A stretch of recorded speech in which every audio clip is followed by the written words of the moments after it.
ये सुन मिहिर उसे घूरकर देख कठोरता से बोला, शांति से चेक करवाओ। ये सुन विवेक शांत हो गया। इतनी जल्दी वो भी मिहिर का बात विवेक को मानता देख एलेक्स हैरान था। आज से पहले एलेक्स ने दोनों को साथ बात किया एक दूसरे के सामने भी आते नहीं देखा था। आता भी था तो दोनों के बीच बस कोल्ड वॉर होता था। अचानक से इतना कुछ कैसे बदल गया, एलेक्स इस सोच में खो गया था। तभी मिहिर अपने कोल्ड आवाज में एलेक्स का नाम लिया। एलेक्स।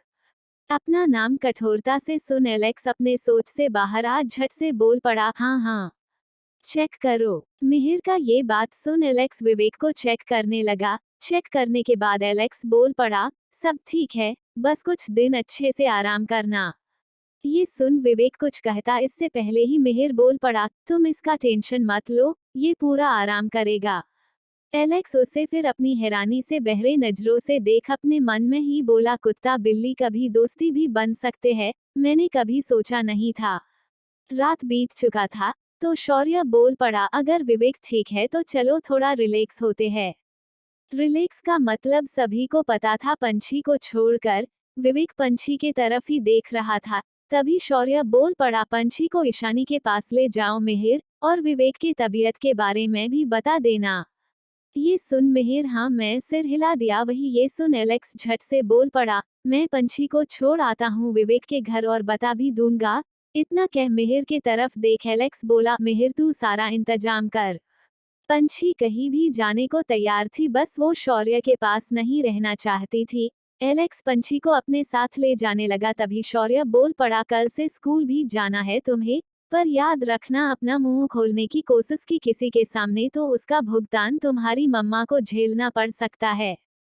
शौर्य का ये धमकी सुन पंछी उसे अपने कठोर नजरों से देखी, फिर आगे बढ़ने लगी तो एलेक्स भी उसके साथ साथ जाने लगा। दोनों बाहर निकल गए। वहीं मिहिर पूरा इंतजाम करने चला गया और शौर्य विवेक के पास बैठ बोला, विवेक पंछी को दोबारा तुम उसके पापा या किसी से भी रिलेटेड कुछ भी नहीं बताओगे। शौर्य का बात सुन विवेक अपने सिर को हाँ में हिला दिया। तभी शौर्य का फोन बजा तो वो फोन उठा, साइड में जा कॉल पर बात करने लगा। वही कार में एलेक्स बातूनी तो था ही। कार में जब एलेक्स पंछी को अपने साथ ले जा रहा था तभी वो बोलना शुरू कर दिया, तुम्हें पता है तुम दूसरी लड़की हो जिसके लिए शौर्य इतना पागल है, नहीं तो वो लड़कियों की तरफ देखता तक भी नहीं है। एलेक्स के बातों को सुन पंछी उसके तरफ देखने लगी। वही एलेक्स कार चलाते हुए बोलते जा रहा था, बस पहली तारा थी जो बिल्कुल तुम्हारे जैसा ही दिखती है। जब पहली बार मैं तुम्हें देखा तो मुझे लगा मैंने तारा के भूत को देख लिया है, तभी मुझे पता चला तुम तारा नहीं हो बल्कि पंछी हो। इतना कहने के बाद थोड़ा देर तक रुक फिर गहरी सांस ले बोल पड़ा, शौर्य का प्यार तारा के लिए बहुत गहरा था। उसके जाने के बाद शौर्य की जिंदगी में जैसे अंधकार छा गया था। तारा के जाने के बाद वो एक दानव बन गया था, जिसके अंदर का दिल पत्थर का हो गया था। पंछी उसके बातों को सुनने के बाद अपने चेहरे को फिर बहुत शांति से पर कठोरता से बोली, वो कभी इंसान था ही नहीं, हमेशा से वो दानव ही रहा है। पंछी की इस बात से एलेक्स एग्री करता था, पर तारा के आने के बाद शौर्य में जो बदलाव आया था वो आश्चर्यजनक था एलेक्स के लिए। उसके आते ही शौर्य अपने आप को बाकियों की तरह बनाने का कोशिश करने लगा, यहाँ तक कि तारा के लिए ही वो हर बुरा काम छोड़ने के लिए अपना पूरा कोशिश कर रहा था। पर तारा के जाने के बाद वो फिर पहले जैसा ही बन गया, या कहे तो पहले से भी ज्यादा खतरनाक। एलेक्स पंछी को शौर्य और तारा के बारे में बताते हुए ड्राइव करने लगा। वही मिहिर पूरा इंतजाम कर लिया। कुछ ही वक्त में एलेक्स भी विवेक के घर पहुंच कार से नीचे उतर डोर बेल बजाया तो ईशानी आ दरवाजा खोल दी। ईशानी ने जब एलेक्स को देखा तो उसके चेहरे पर मुस्कान छा गया, पर तभी उसे किसी लड़की के साथ देखी तो उसका चेहरा उदासी से भर गया। तभी एलेक्स बोल पड़ा, ये पंछी है। ये नाम सुना सुना लग रहा था ईशानी को। तभी एलेक्स आगे बोल पड़ा, शौर्य ने इसे अपने साथ रखने बोला है। ये सुन ईशानी को याद आ गया, ये वही लड़की है जिसे शौर्य चाहता है। ईशानी ने अपने चेहरे को हाँ में हिला, उसे अपने घर के अंदर ले आई। तभी एलेक्स बोल पड़ा, मैं चलता हूँ। ईशानी एलेक्स को रोकना चाहती थी पर उसे समझ नहीं आ रहा था क्या बोलकर रोके। वही एलेक्स चाहता था ईशानी उसे रोके, पर उसे शांत खड़ा हो कुछ ना बोलता देख आधे मन से एलेक्स जाने लगा। वही वैभव कुसुम को अपने साथ कोलकाता में बनाए अपने बड़े से मेंशन में ले आया। कुसुम पूरे मेंशन को देखे जा रही थी, तभी वैभव उसके हाथ को थाम बोला, टेंशन मत लो, बहुत जल्द तुम्हें सब याद आ जाएगा। कुसुम को इतना कहने के बाद वैभव अपने मन में बोला, काश कभी तुम्हें कुछ याद ना आए और बस तुम हमेशा हमेशा के लिए मेरी बनकर रह जाओ। अपने मन में इतना कहने के बाद उसे अपने साथ अपने कमरे में ले गया। शक ना हो इसलिए वैभव पहले ही टेक्नोलॉजी के हेल्प से फोटो एडिट कर अपने तस्वीर को पंछी कुसुम के तस्वीर के साथ जोड़ कमरे में लगा दिया था। तस्वीर को देख कुसुम पूछ पड़ी, ये हमारी बेटी है? वैभव ने अपने चेहरे को हाँ में हिला दिया तो कुसुम उस तस्वीर को छूते हुए बोली, कहाँ है हमारी बेटी? ये सवाल सुन झट से वैभव बोल पड़ा, वो स्कूल के तरफ से 1 महीने के लिए कैंप में गई है। वैभव पहले से ही सब कुछ सोच कर रखा था, क्या बोलना कैसे बोलना। कुसुम कमरे को देख रही थी, तभी वैभव उसके पास आ उसे पीछे से अपने बाहों में भर बोला, तुम ज्यादा मत सोचो कुसुम, तुम्हें सब कुछ बहुत जल्द याद आ जाएगा। ये सुन कुसुम उसके तरफ मुड़ उसे मुस्कुराते हुए देखी। उसे मुस्कुराते हुए वो भी अपने इतने करीब देख वैभव खुद पर कंट्रोल नहीं कर पा रहा था अपने आप को कुसुम के तरफ अपने कदम को बढ़ाने से, पर वो कुसुम का किसी भी तरीका का फायदा नहीं उठाना चाहता था। वो अपनी आंखों को बंद कर खुद में ही बोला, वैभव ये क्या कर रहे हो तुम? अगर एक भी गलती किए तो तुम कुसुम से हमेशा हमेशा के लिए दूर हो सकते हो। खुद में ही इतना कह अपने कदम को पीछे कर उससे दूर हो बोला, तुम आराम करो, मैं तुम्हारे लिए कुछ खाने को लाता हूँ। ये सुन कुसुम मुस्कुराते हुए अपने चेहरे को हाँ में हिला दी तो वैभव खाने को कुछ लाने चला गया। वहीं दूसरी तरफ पंछी ईशानी के साथ बैठी हुई थी, तभी पंछी पूछ पड़ी, क्या आप ही विवेक भैया की बहन हो? लड़की ने अपने चेहरे को हाँ में हिला दिया। तभी बेल रिंग बजा तो ईशानी खड़ी हो दरवाजा खोलने चली गई। जब दरवाजा खुला तो सामने एलेक्स खड़ा था। एलेक्स को देख मुस्कुराते हुए ईशानी पूछी, क्या हुआ, आप फिर क्यों आ गए? ईशानी के इस सवाल पर एलेक्स मुस्कुराते हुए बोला, तुम्हारे भाई को थोड़ा चोट आया है पर वो बिल्कुल ठीक है। ये सुन ईशानी घबरा चुकी थी। ईशानी के घबराए चेहरे को देख एलेक्स फिर बोल पड़ा, घबराने का जरूरत नहीं है, कुछ ज्यादा प्रॉब्लम नहीं है, वो बिल्कुल ठीक है, बस उसे थोड़ा आराम का जरूरत है। एलेक्स के बातों को सुन ईशानी थोड़ा रिलैक्स हो गई। तभी एलेक्स आगे बोल पड़ा, वैसे मैंने सुना है तुम डॉक्टरी का पढ़ाई करना चाहती हो, अगर कोई भी हेल्प चाहिए हो तो बेझिझक मुझसे पूछ सकती हो।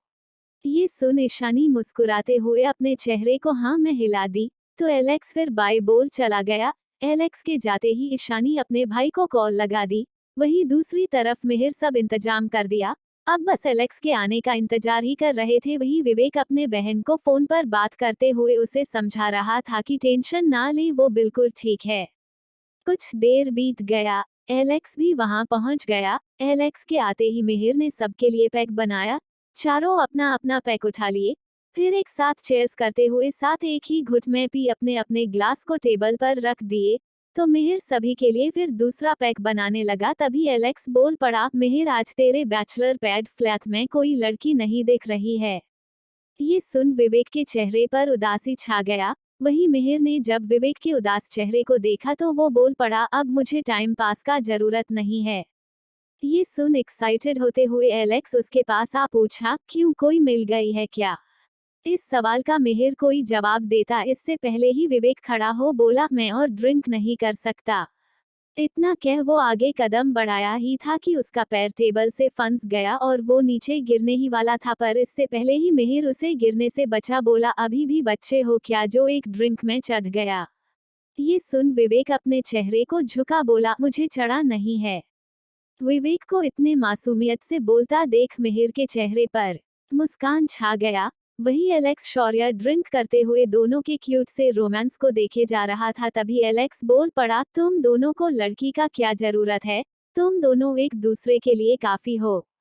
ये सुन विवेक का चेहरा लाल हो गया। वो मिहिर से दूर हो कमरे में जाने लगा। वही मिहिर उसके जाने के बाद एलेक्स के पास जा उसके कंधे पर अपना हाथ रख कोल्डली बोला, एलेक्स सही कहा तूने, मुझे विवेक को कोई लड़की का जरूरत ही नहीं, क्योंकि मैं विवेक एक दूसरे को ही पसंद करते हैं। ये सुन एलेक्स का मुंह खुला का खुला रह गया। वही मिहिर उसे ये बता उसके कंधे से हाथ हटा उससे दूर हो कमरे के अंदर जाने लगा। वही शौर्य कुछ सोचते हुए आराम से बस ड्रिंक किए जा रहा था। तो एलेक्स शौर्य के तरफ देख पूछा, क्या ये सच है, और तुझे इस बारे में पता था शौर्य? शौर्य बस ड्रिंक पर ड्रिंक किए जा रहा था, वो खाने के किसी भी चीज को हाथ तक नहीं लगा रहा था। वो ड्रिंक के घूंट को लेते हुए ही अपने चेहरे को हाँ में हिला दिया। वही मिहिर कमरे के अंदर गया तो देखा विवेक अपने चेहरे को लटकाए बैठा है, तो मिहिर उसके पास जा बैठ पूछा, क्या हुआ? विवेक अपना चेहरा फूला गुस्से से भरे आवाज में पूछा, ये तुम्हारा फ्लैट लड़कियों के लिए है? कितनी बिम्बोस को लाए हो तुम यहाँ, और तुम जहाँ अपने बिम्बोस को लाते वहाँ मुझे लेकर कैसे आ सकते हो? विवेक के बिना रुके सवाल और शिकायत को सुन मिहिर उसके गाल पर अपना हाथ को रख उसके होंठों के करीब जा उसे पैशनेटली चूमने लगा। तो विवेक गुस्से में उसे खुद से दूर करने लगा, पर आखिर में वो शांत हो गया। तभी मिहिर उसे किस करना बंद कर बोला, जो था पास्ट था। और विवेक, तुम्हें इस बारे में पता है कि ये फ्लैट किस लिए मैंने रखा था? ये सुन विवेक अपने चेहरे को उदासी से झुका बोला, मतलब मैं भी उन बिंबोस में आता हूँ। विवेक का ये बात सुन मिहिर उसके सिर पर अपना हाथ रख उसे अपने सीने से लगा बोला, बिल्कुल नहीं। अगर तुम्हें इस बात से प्रॉब्लम है तो मैं वादा करता हूँ ना ही इस फ्लैट में मैं तुम्हें लेकर आऊंगा ना ही खुद आऊंगा। ये सुन विवेक को अच्छा लगा। वही शौर्य अपने लिमिट से ज्यादा ड्रिंक किए जा रहा था। जब एलेक्स ने ये देखा तो वो ड्रिंक करना बंद कर बोला, शौर्य बहुत ड्रिंक कर लिया है तूने। शौर्य अपने नजरों को एलेक्स के तरफ किया। शौर्य का आंख अभी लाल और बेहद डरावना हो चुका था। उसे देख अभी किसी का भी दिल दहल सकता था। शौर्य ग्लास को नीचे कर खड़ा हो बिना कुछ बोले जाने लगा। एलेक्स तो बस धीरे से खुद में ही बोला, पता नहीं नर्क का शैतान धरती पर कैसे पैदा हो गया। इतना कह वो अपना ड्रिंक खत्म करने लगा, तभी वो खड़ा हो बोला, उफ, ये शौर्य बिना कुछ मिक्स किए तब से शराब गटके जा रहा है। ज्यादा चढ़ गया होगा तो नशे में कुछ भी कर देगा। इतना कह एलेक्स बाहर गया तो देखा शौर्य कार में बैठ कार को रफ्तार से भगाते हुए निकल गया था। शौर्य का पीने का लिमिटेशन अच्छा खासा था, पर अभी वो अपने लिमिटेशन से कई गुना ज्यादा ड्रिंक कर लिया था। जब एलेक्स ने देखा शौर्य कार को रफ्तार से चलाता हुआ निकल गया तो बेचारा सोचने लगा अब वो कहाँ जाए। तभी पानी का बूंद उसके शरीर पर पड़ने लगा। तो वो अपने चेहरे को ऊपर कर देखा। आसमान पर बादल छा गया था, पूरा आसमान काला पड़ चुका था। आखिर में वो यही मिहिर के बैचलर पेड फ्लैट में चला गया। दूसरी तरफ शौर्य कार को नशे में रफ्तार से चलाए जा रहा था, तभी उसका नजर पिंक कलर के बड़े से टेडी बियर पर गया। वो अपने कार को झटके से रोक दिया, फिर कार से बाहर निकल शॉप के अंदर जा टेडी बियर के तरफ इशारा कर मुस्कुराए जा रहा था। उसके हरकत को देख सभी समझ गए थे कि वो ड्रंक है। शॉपकीपर ने जल्दी से वो टेडी बियर निकाल शौर्य के तरफ बढ़ा दिया। तो शौर्य टेडी बियर को अपने हॉन्ट में ले जाने वाला था, तभी एक आदमी उसे रोकते हुए बोला, सर, बिना पैसा दिए आप टेडी बियर नहीं ले जा सकते हैं। आदमी का ये बात सुन टेडी बियर को कसके पकड़ शौर्य अपना पर्स ढूंढने लगा, पर शौर्य का पर्स तो उसके दादाजी के मेंशन में ही गिर गया था। जब उसे उसका पर्स नहीं मिला तो वो अपना मासूम सा चेहरा बना शॉपकीपर के तरफ देख बोला, मैं अपना पर्स तो भूल गया, पर ये मुझे चाहिए। शॉपकीपर गहरी सांस भरते हुए बोला, सॉरी सर, पर बिना पैसे दिए आप नहीं ले जा सकते हैं। दिखने में शौर्य बहुत अमीर खानदान का लग रहा था, इसी कारण शॉपकीपर ने उससे बिल्कुल भी रुड तरीके से बात नहीं किया। आखिर में शौर्य अपना फोन निकाल मिहिर को कॉल लगाया। कमरे में मिहिर विवेक एक दूसरे के बाहों में समाये अपना खास मोमेंट एंजॉय कर रहे थे। तभी मिहिर का फोन बजा तो मिहिर चिढ़ते हुए बोला, यार अब कौन हमारा मोमेंट खराब कर रहा है? इतना कह वो अपने फोन को निकाल देखा। कॉल बॉस का आता देख उसका पूरा तेवर ही बदल गया। वो झट से कॉल उठा बोला, यस बॉस, मुझे पैसे चाहिए। शौर्य का ये बात सुन मिहिर कंफ्यूज्ड था। वो हिचकिचाते हुए बोला, बॉस मैं हॉल में आता हूँ। शौर्य अपने चेहरे को ना में हिलाते हुए बोला, नहीं नहीं नहीं, मैं वहां नहीं हूँ। शौर्य को टल्ली देख मिहिर के माथे पर परेशानी के सलवटते पड़ गए। वो शौर्य से बात करते हुए उसके फोन को ट्रैक कर बोला, बॉस मैं आता हूँ, आप वही रहना। ये सुन शौर्य गुस्से में पर नशे में चूर हो बोला, तुम आओ मत, बस मुझे पैसे दे दो, मैं जल्दी में हूँ। मिहिर बिना कुछ विवेक को बोले बाहर निकल अपने बालों को खुजलाते हुए अपने मन में ही बोला, आऊंगा नहीं तो पैसे कैसे दूंगा। ऑनलाइन भेज नहीं सकता, अगर वही करना होता तो अब तक आप कर भी लिए होते, अगर आप ऑनलाइन ट्रांजैक्शन का नशे में सोच पाते तो। वही विवेक को टेंशन होने लगा, आखिर हुआ क्या, क्यों मिहिर ऐसे चला गया। वही मिहिर को इतने जल्दी में जाता देख एलेक्स भी हैरान था। मिहिर बाहर गया तो देखा थोड़ा थोड़ा बारिश हो रहा है। मिहिर कार में जा बैठ कार को रफ्तार से चलाते हुए जाने लगा। वही विवेक और एलेक्स दोनों हॉल में बैठ बातें करने लगे इसी बारे में, आखिर मिहिर को हुआ क्या। दूसरी तरफ शॉप में शौर्य टेडी बियर को कसके पकड़ बोले जा रहा था, आज मैं तुम्हें ये एहसास करवा कर रहूंगा, मैं तुमसे इसलिए नहीं प्यार करता क्योंकि तुम तारा की तरह दिखती हो, बल्कि तुम पंछी हो, इसलिए मुझे तुमसे प्यार है। अपने आप में शौर्य बोले जा रहा था। वही मिहिर रफ्तार में कार भगाते हुए कुछ ही वक्त में शॉप के पास पहुंच अंदर जा शौर्य को देखा तो हैरान ही रह गया। टेडी बियर के साथ बैठ बातें करते हुए शौर्य बहुत क्यूट दिख रहा था। मिहिर के चेहरे पर मुस्कान छा गया। वो अंदर आया तो शौर्य खुशी से अपने टेडी बियर को दिखा, बोला जल्दी से इसका पेमेंट कर दो, मुझे अपनी लिटिल थिंग के पास भी जाना है। ये सुन मुस्कुराते हुए मिहिर टेडी बियर का पेमेंट कर दिया तो शौर्य टेडी बियर को पकड़े बाहर जाने लगा। इतने क्यूट मोमेंट को मिहिर मिस नहीं होने देना चाहता था। वो अपना फोन निकाल शौर्य का छोटा सा शॉर्ट वीडियो बना लिया, फिर शौर्य के साथ पीछे पीछे चलने लगा। शौर्य कार के पास जा कार के दरवाजे को खोल एक शीट में टेडी बियर को बैठा, बोला आराम से बैठना, ठीक है, अगर कोई प्रॉब्लम हो तो शौर्य गोयनका को बोलना, मैं सब कुछ शॉर्ट आउट कर सकता हूँ। इतना कह शौर्य उसे चूम लिया। शौर्य की हरकत पर मिहिर को हंसी आ रहा था। शौर्य टेडी बियर को आराम से बैठा ड्राइविंग सीट पर जा बैठने जा रहा था, तभी मिहिर उसे रोकते हुए बोला, बॉस मैं आपको पंछी के पास ले जाता हूँ। ये सुन शौर्य मुस्कुराते हुए कार के पीछे जा बैठ गया। पानी पड़ना तेज भी हो चुका था। कुछ ही वक्त के बाद विवेक का घर आ गया। शौर्य कार से बाहर निकल टेडी बियर को ले बारिश में भीगते हुए घर के पास जाने लगा तो मिहिर भी कार से बाहर निकल शौर्य के साथ जाने लगा। तभी शौर्य उसके तरफ देख बोला, मेरी पंछी के पास तुम क्यों जा रहे हो, जाओ जाकर कार के अंदर बैठो। अब शौर्य का ऑर्डर था तो उसे मानना जरूरी था, नहीं तो शौर्य का मूड फिरका तो वो नशे में और भी भयानक कुछ कर सकता था। शौर्य दरवाजे के पास जा बेल बजाया तो ईशानी जो पंछी के लिए कुछ बना रही थी वो दरवाजा खोलने के लिए जाने ही वाली थी, पर पंछी उसे जाने से रोक खुद ही चली गई दरवाजा खोलने। 2-3 बेल रिंग बजने के बाद दरवाजा नहीं खुला तो शौर्य चिल्लाने लगा, लिटिल थिंग दरवाजा खोलो। शौर्य का आवाज सुन पंछी का हाथ लोक में जा रुक गया। दूसरी तरफ शौर्य दरवाजा पीटते हुए बोले जा रहा था, दरवाजा खोलो लिटिल थिंग। दरवाजे के पटकाने के आवाज को सुन ईशानी बाहर आ पूछी, क्या हुआ पंछी। ईशानी उसका नाम ही ली थी कि तभी पंछी अपने होंठों पर अपने एक उंगली को रख उसे शांत होने का इशारा कर दी, पर शौर्य ने आवाज सुन लिया था।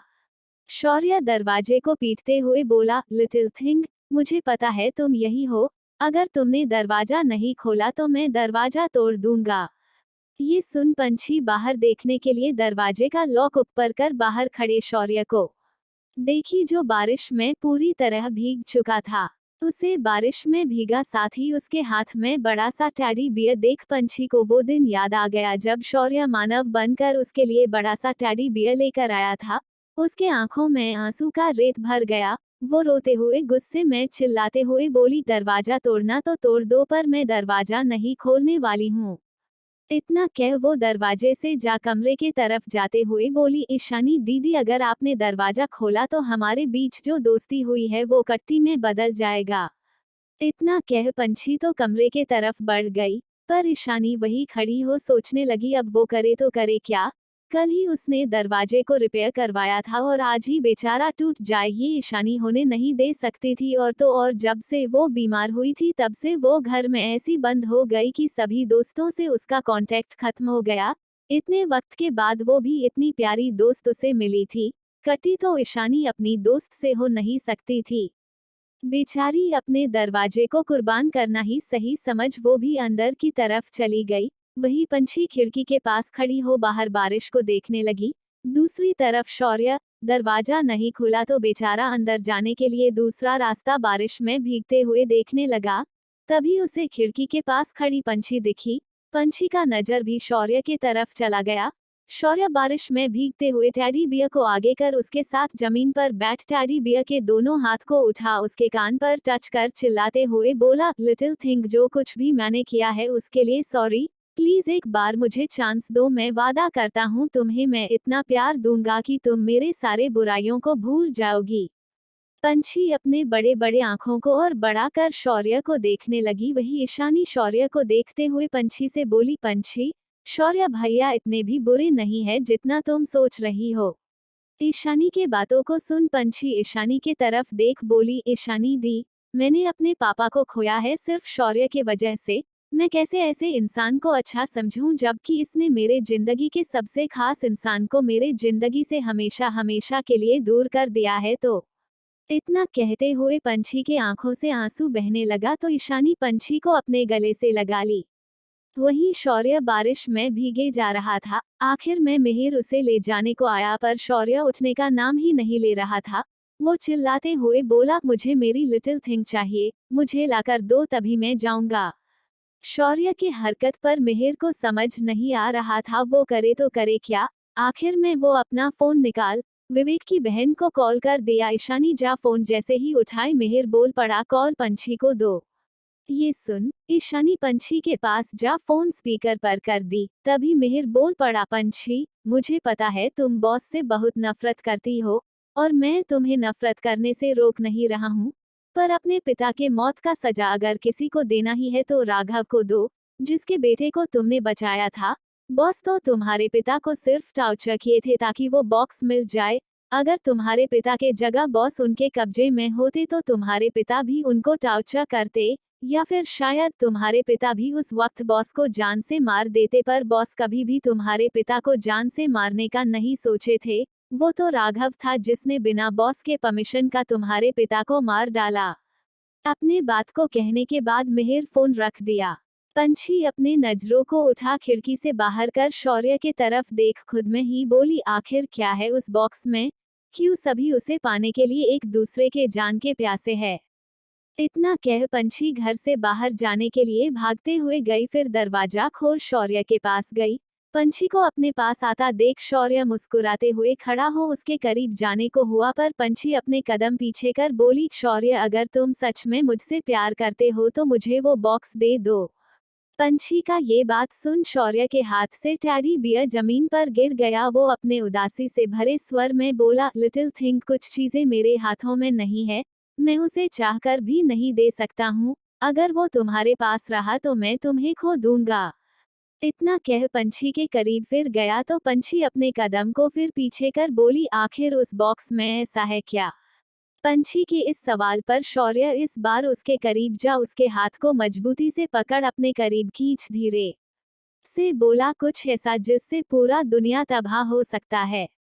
पंछी को शौर्य का कोई बात ठीक से समझ नहीं आया। तभी शौर्य उसे अपने गोद में उठा बोला, अपने छोटे से दिमाग को ज्यादा मत दौड़ाओ, मैं वादा करता हूँ उसमें जो भी है उसके वजह से मैं किसी को कुछ भी नहीं होने दूंगा। तुम्हारे पापा पूरी दुनिया को सेव करना चाहते थे ना, उनके जगह पर मैं सभी को सेव करूंगा। उन्हें बचा तो नहीं सका पर वो जो चाहते थे वो मैं जरूर पूरा करूंगा।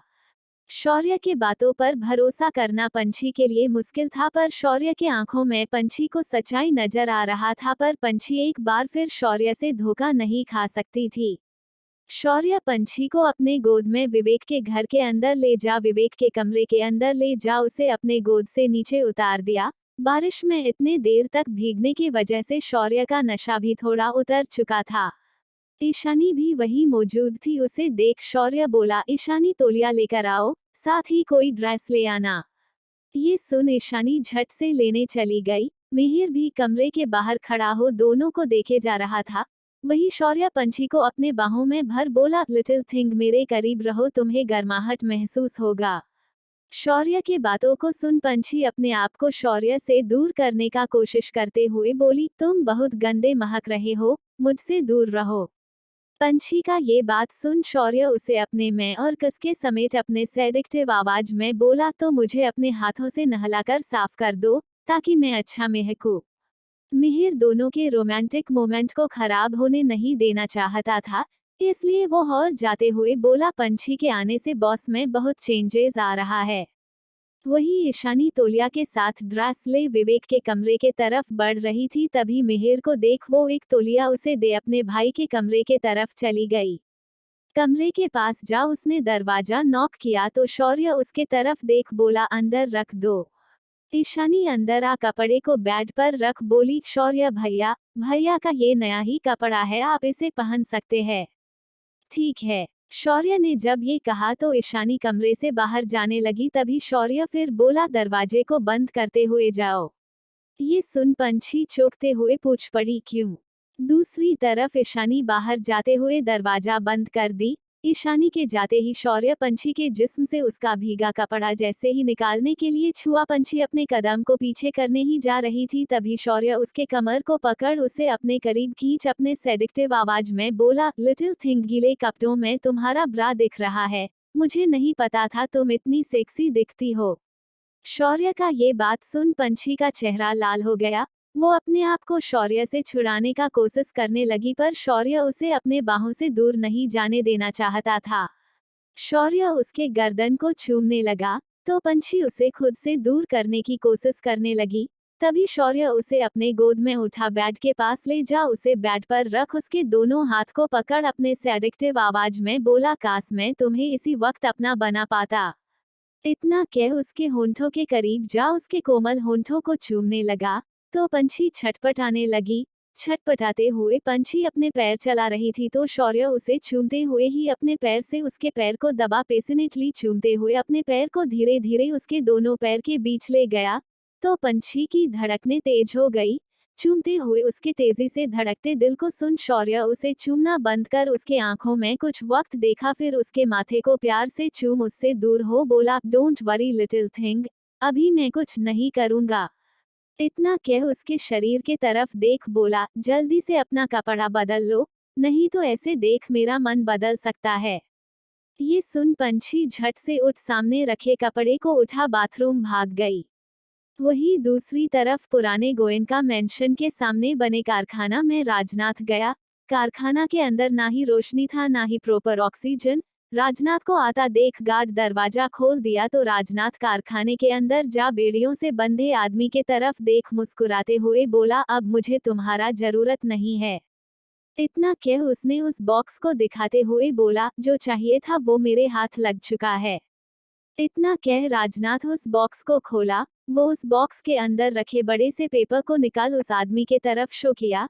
जब आदमी ने पेपर को देखा तो वो जोर जोर से हंसते हुए बोला, मार डालो मुझे राजनाथ, मैं यही तो चाहता हूँ। आदमी की इस हरकत पर राजनाथ को समझ नहीं आया। वो झट से उस पेपर को देखा, फिर कॉल कर किसी को बुलाया। कुछ वक्त के बाद कारखाने के अंदर एक आदमी आया, तो राजनाथ उस पेपर को उसे दिखाया, तभी उसे पता चला जो पेपर शौर्य ने उसे दिया है वो बस कूड़ा के मात्र है। ये जान राजनाथ का चेहरा सफेद पड़ गया। वो गुस्से में वो बॉक्स जमीन पर फेंक कठोरता से बोला, मेरा पोता होकर मुझे ही धोखा दे रहे थे शौर्य। राजनाथ को गुस्से में पागल देख बेड़ियों से बंधा आदमी जोर जोर से हंसते हुए बोला, राजनाथ, पहले अपने करनी के वजह से अपने बेटे को खोवे और आज अपने पोते को भी खो दिए हो। अब भी वक्त है, सुधर जाओ, शायद सब ठीक हो जाए। ये सुन राजनाथ उसे गुस्से में देख जो गन उसने अपने हाथ में पकड़ा हुआ था उसी गन से उसके चेहरे पर एक जोर से मार गुस्से में वहां से जाने लगा। वही दूसरी तरफ पंछी ईशानी का कपड़ा पहन ली। उसे कपड़ा थोड़ा ढीला आ रहा था, पर ईशानी के कपड़े में वो दिख बहुत क्यूट रही थी। शौर्य ने भी विवेक का कपड़ा पहन लिया। जब पंछी बाथरूम से बाहर आई तो उसके ढीले ड्रेस को देख शौर्य उसे घूरते हुए बोला, क्या तुमने आज मुझे सेड्यूस करने का ठान लिया है? ये सुन पंछी शौर्य के नजरों को देखी। शौर्य का नजर पंछी के कर्व्स पर जा टिक गया था। पंछी अपने कपड़े को ऊपर कर धीरे से बोली, परवेट। पंछी के मुंह से अपने लिए ये सुन वो फीकी मुस्कान उसे दे कमरे से बाहर जाते हुए बोला, चलो। ये सुन पंछी भी उसके साथ कमरे से बाहर जाने लगी। दोनों कमरे से बाहर निकल गए। पंछी ईशानी के पास जाने वाली थी, तभी शौर्य उसका हाथ पकड़ उसे अपने साथ घर के बाहर ले जाने लगा। पंछी ईशानी बस एक दूसरे को देखते ही रह गए। वही दोनों के जाने के बाद मिहिर ईशानी के तरफ देख पूछा, क्या हुआ, तुम उदास क्यों हो गई? ईशानी मिहिर के तरफ देख बोली, मिहिर भैया, मुझे अकेले रहना अच्छा नहीं लगता है। कितने दिनों के बाद आज कोई थी साथ पर वो भी चली गई। ये सुन मिहिर उसके पास जा उसके सिर पर अपना हाथ रख प्यार से बोला, सबको अकेले ही रहना पड़ता है ईशानी, पर अगर तुम्हें किसी से बात करना हो, कहीं घूमने जाना हो या फिर तुम चाहती हो कि कोई तुम्हारे साथ वक्त बिताए तो बस एक बार अपने मिहिर भैया को कॉल कर लेना। मैं वादा करता हूँ हमेशा हाजिर रहूंगा अपनी प्यारी सी बहन के खिदमत में। इतना कह वो अपने हाथ को उसके सिर से हटा दिया। वही ईशानी के चेहरे पर मुस्कान छा गया। फिर ईशानी पूछ पड़ी, भैया कैसे है और कब आएंगे? ये सवाल सुन मिहिर बोल पड़ा, मैं उसे अभी ही ले आता हूँ। इतना कह वो भी चला गया। दूसरी तरफ शौर्य रफ्तार से कार को चलाए जा रहा था। तभी उसका फोन बजने लगा तो अपना फोन निकाल देखा कॉल उसके दादाजी कर रहे थे।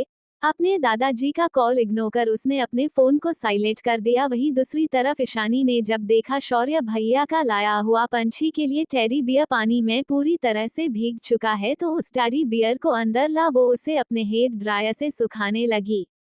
कुछ वक्त के बाद शौर्य अपने मैंशन पहुंच गया। अपने कार से उतर पंछी के तरफ जा कार का दरवाजा खोला तो पंछी भी कार से बाहर निकल अपने कपड़े को पकड़े ही मैंशन के अंदर जाने लगी। वही शौर्य का ध्यान उसके हरकत पर ही टिका था। वही दूसरी तरफ जब वैभव के माता पिता को पता चला उसका बेटा उस नकचड़ी लड़की कुसुम को अपने पास रखा है तो दोनों कोलकाता आ गए। बड़े से कमरे में कुसुम आराम से सोई हुई थी और वैभव अपना काम घर से ही कर रहा था ताकि कुसुम का वो पूरा ध्यान रख सके। तभी उसका फोन बजा तो वो अपना फोन उठा लिया तो उसे पता चला उसके माता पिता आए हुए हैं। दोनों कुछ तमाशा ऊपर आ करते इससे पहले ही वो नीचे जाने लगा। आगे के भाग को जानने के लिए चैनल को सब्सक्राइब करें और वीडियो पर कमेंट लाइक कर अपना सपोर्ट दे। Thank you.